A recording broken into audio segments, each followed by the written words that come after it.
आई आज जेवायला काय बनवू? छान कर पालक पनीर. ठीक आहे. सर्वात पहिले आपण हे पनीर चॉप केलेले आहे आणि हे टमाटर, कांदा आणि लसूण, हे लसूण सोललेले आहे आणि हे कापलेले आहे आणि पालकला छान बॉईल केलेलं आहे. आता आपण सर्वात पहिले याच्यामध्ये तेल टाकून घेऊ. सर्वात पहिले आपण याच्यामध्ये पनीर तळून घेऊया.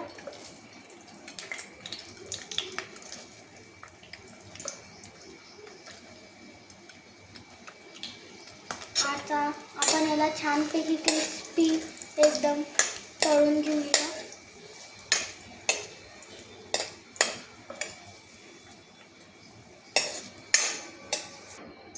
आता आपण पनीर तळून घेतलेले आहे. आता आपण त्याचप्रमाणे कांदा, टमाटर आणि लसूणही तळून घेऊया.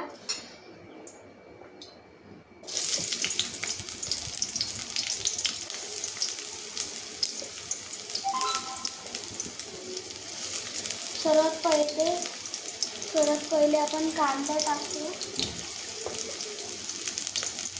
आता आपण टमाटर पण टाकून घेऊया आणि लसूण पण टाकून घेऊ.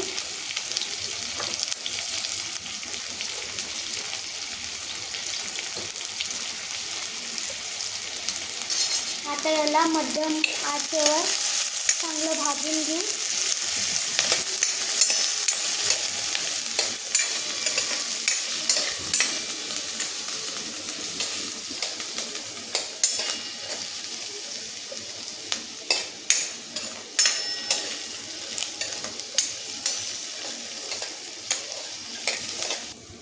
आता हे चांगले क्रिस्पी झालेलं आहे.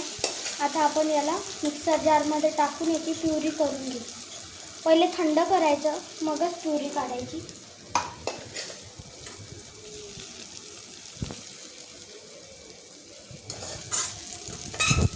आता हे चांगल्या याने थंड झालेलं आहे. आता आपण याला मिक्सर जारमध्ये टाकून घेऊ.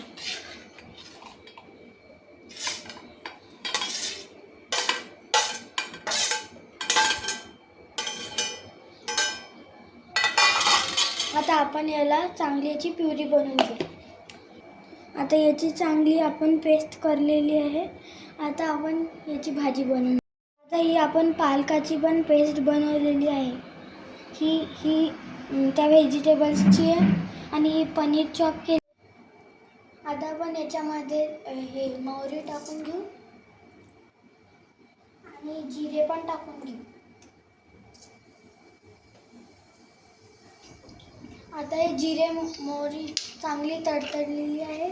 आता आपण याच्यामध्ये टमाटर, कांदा आणि लसूणची पेस्ट टाकून घेऊ.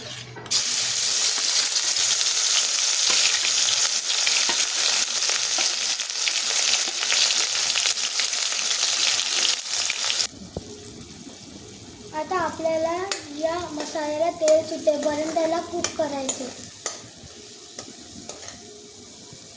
याच्यामधून तेल नितरत आहे. आता आपण याच्यामध्ये मसाले टाकून घेऊ.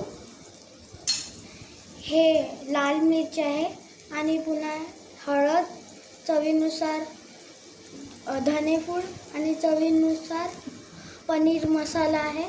हे सगळं टाकून घेऊ. आता याला चांगलं हलवून घेऊ.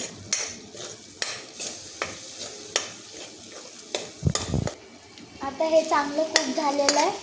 आपण आता याच्यामध्ये पालकाची प्युरी टाकून घेऊ.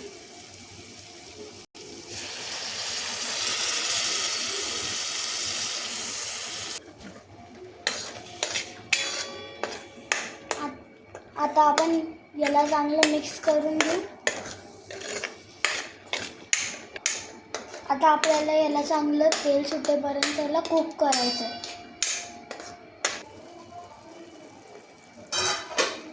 आपली ग्रेव्ही आता छान शिजत आलेली आहे. आता आपण याच्यामध्ये पनीर टाकून घेऊया. हे आपले पनीर आहेत जे की आपण पहिलेच तळले होते.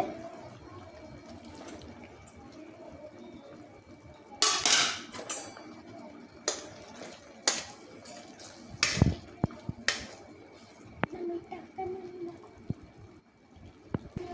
आपण कांदा आणि टमाटर भाजताना तेव्हाच मीठ टाकलं होतं, तर आता मीठ टाकायची गरज नाही. जर तुम्ही कांदा आणि टमाटर भाजताना नसेल टाकलं तर तुम्ही वरतून टाकू शकता. मी ही भाजी आता पप्पाला सर्व करते. एकदम सुंदर भाजी दिसत आहे.